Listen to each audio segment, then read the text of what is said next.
Hello, everybody. It's Joseph Tomaszewski, the creator of the Patriarch Protocol, and we're going to hit the ground running. I figured I would start with the first pillar. Now, the Patriarch Protocol has 5 pillars, but we're going to start with the first one today. I'm just going to give you a little bit of what it is and kind of why it's important. The first pillar of the Patriarch Protocol is physical strength. So, the patriarch of the home needs to be physically strong. Growing up, everybody that I knew, all the elders, my grandfather, older men, they were always physically imposing. Um, just really strong guys. I mean, even my grandfather on my Polish side was just a really, really strong guy. And I remember growing up as a kid, looking up to them, thinking they were like superheroes. You know, you see pictures of your grandparents, see pictures of your family members, and they were just physically strong.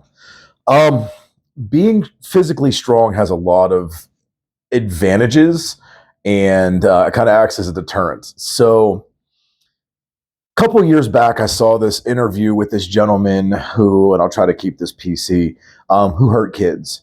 And they arrested him, they sat him down for an interview, and they said, you know, how did you pick your victims? The guy said he would look at the dad in the home and see A, if the father was in the picture, or B, if the father was a threat. So he would look at the size and the muscular structure of the father or the male, and he would make his determination if he would go after the child at that point. And I stopped and I thought, and I was like, wow, just looking like a physical threat is what stopped this individual from going after that child. And it hit me like a ton of bricks, you know? And I think that, like, if you look at the animal kingdom, the alpha male is usually a physically bigger, stronger, more aggressive, excuse me, animal. And part of that is to keep the rest of the pride or whatever uh, animal it is, like to keep the rest of the group safe, because he'll be the first one to jump into action and protect everybody. So just being physically strong or looking physically strong can actually be a deterrent from violence. Um, and how do you get to be physically strong? And this is kind of a no-brainer. Sometimes I'm kind of drawn back that I actually have to have these conversations. It's go to the gym, work out, run, get involved. And this to me is super, super important. Get involved in some type of combat sport, right? My top 5 combat sports that I would recommend to anybody would be like traditional wrestling. Now, that could be folk style, freestyle wrestling, boxing, any type of traditional martial arts, karate, Muay Thai, which is an excellent, excellent combat art, and jujitsu. Now, everybody has certain ones that they like. I tend to recommend taking a mix. So if you're just a boxer and you go against somebody who happens to be like a wrestler and a martial artist, you might get beat up. Just because the more that you know, it'll help you. So I highly recommend taking more than one art, but also look at the instructor, look at their pedigree, look at what they've done. I took martial arts with Frank Caligiuri when I was young, and it was like a Japanese style martial art, and I loved it. The only reason I had to quit taking it is because my family couldn't afford it, and I had to make a very adult decision as a kid to give up something that I loved. But later on in life, when I was like in my 30s, I was like, I'm getting back into it. I want to get my black belt. This is my bucket list type thing. It took me months to figure out where I wanted to go. And at this time, I was working at a Subway. And there was a gentleman that came in named Officer Neslov, who was a police officer. And he'd come in, he'd get the same thing all the time. I still remember the sandwich. But he would talk about what he's doing because he knew that I had an affinity toward martial arts and I really loved it. And he was like, why don't you come check us out? Why don't you come check us out? And I was like, you know, da da da da. Upon doing research of the school that he was talking about, I learned that the instructor, Brian Sackett, which is now a very good friend of mine and my instructor, that he is a Marine and saw combat.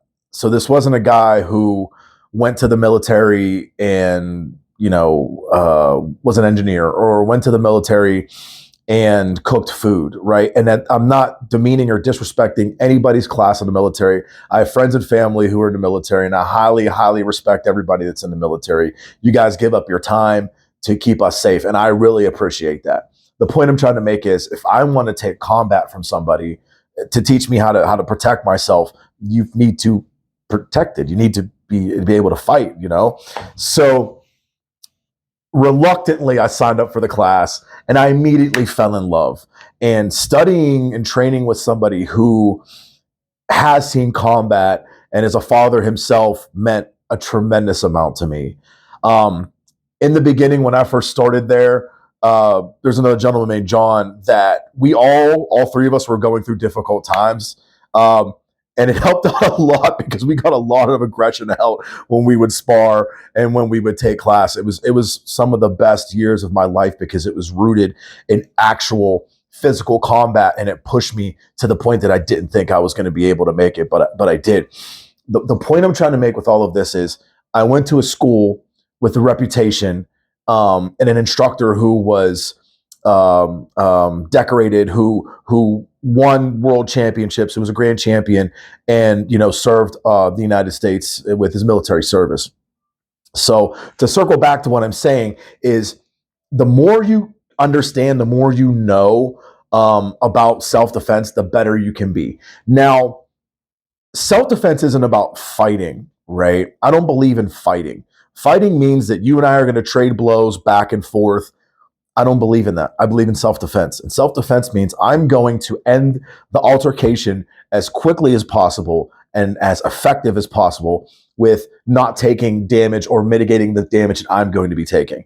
So in Tang Soo Do, there's a saying, and I'm going to mess it up, it's in Korean, but it essentially means one technique finish, which means whatever I'm doing to protect myself, I'm going to have the most prejudice and the most effective results with what I'm doing to walk away. So if you are on this path and you're going over this with me, and you guys are, looking to better yourselves and become physically stronger, I highly recommend get your butt to a regular gym. I don't care if it's one of the box gyms. I'm not going to name any of them right now because I'm not going to give them free publicity. I don't care what it is. If you can't afford a gym, go for a walk. Get your butt outside. Go, there's parks all over the place. Go to a park. Get off your couch. Put the junk food down. And I could do a whole other segment, like, eat better too. It costs a little bit more money, but watch what you eat. Eat more vegetables. Eat, cleaner proteins. Try to hit your weight in protein in a day, and that'll help you through the entire process of building strength. Not only that, being big and strong is kind of a flex. And I'm not trying to say that, like, I do this type of stuff and I go to the gym for people to look at me. Like, no, I do it because I want to be the strongest person that I can be. I want to see how far I can push my body with what God has given me. And on top of that, I'm already a deterrent, and I'm not bragging, but there's times I'll walk into a supermarket or whatever, and then people will move out of the way. And I'm the nicest, kindest guy that there is. But just the fact that I look like I'm a problem, that's a deterrent. So be physically strong, guys. Go to the gym. If you get to a gym, 9 times out of 10, there'll be people out there to say, hey, what are your goals? Excuse me. What are you looking to get out of the gym? And the culture inside of a gym. I remember going to the YMCA, and my grandfather was one of the guys who was like Mr. YMCA, Moses Gewitt. He was a wrestling coach for the YMCA. There's pictures of him on trampolines and stuff like that. And he led hundreds of young men into becoming better versions of themselves, right? But at the YMCA, there's like a camaraderie. And this isn't just at the YMCA. Any type of gym, there should be a camaraderie. At the gym that I go to, I see the same guys there all the time. We spur each other on. They'll help you with spots. They'll give you information. And to me, like, the gym is one of those places where men can, like, take that, relax. There's no judgment there. People there, if they're legitimate, they will try to help you out. Get your butt up and go to the gym. Hold yourself in higher standards. Okay. Lose the weight that you've been talking about losing. The hardest step is the first step. And this is what I tell people when I used to personal train. If you have a ladder and you're trying to get to the top of a roof, you can't jump from the bottom rung all the way to the top rung and get to the roof. You have to go one rung at a time. Guys, it sucks. My mom just started getting back into the gym. She had a knee replacement. She has some other health issues or whatever. She's like, Joey, I'm sore. And I was like, good. Good, you should be sore. That means that your body's starting to change and you're seeing a benefit from it. So I didn't want to drag this out too long. I'm very invested in physical health and being strong and setting the example because I want my kids to look at me like a superhero. You know, I love cartoons and video games and stuff like that. And I love the idea of a superhero, especially like the physically strong ones. One of my favorites was the X-Men series was the Juggernaut. And to me, the Juggernaut was just a definition, unstoppable force. Nobody could really get to the Juggernaut. He had a special helmet that protected him from psychic waves. And the only way you really get to him is knock his helmet off, whatever. The point I'm trying to make is I looked up to that idea of that type of manliness. And a lot of it was for protection. That if you're a stronger, physically stronger person, 9 times out of 10, people are going to leave you alone. You'll run into knuckleheads who want to pick on big guys because they think that you're soft and things like that, and let them think that. Roosevelt said, walk softly, but carry a big stick. Man, listen, if I could give any pertinent word of advice to men is get out there, get strong, walk softly.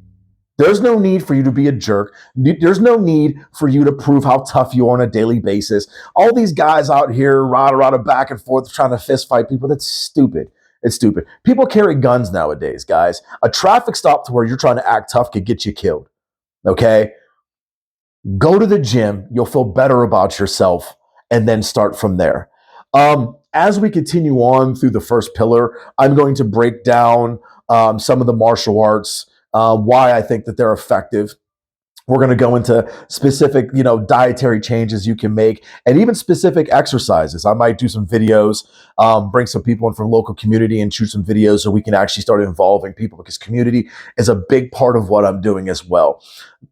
When they say that like children are our future, that's huge. And when they say that like it takes a village to raise a child, to me, that's still huge because there's people that who know things that you don't, that will be able to teach you or teach your kids, right? Be careful who you trust, obviously, but I won't take up too much of your time, guys. I really appreciate it. Thank you for listening, and we'll have more coming in soon.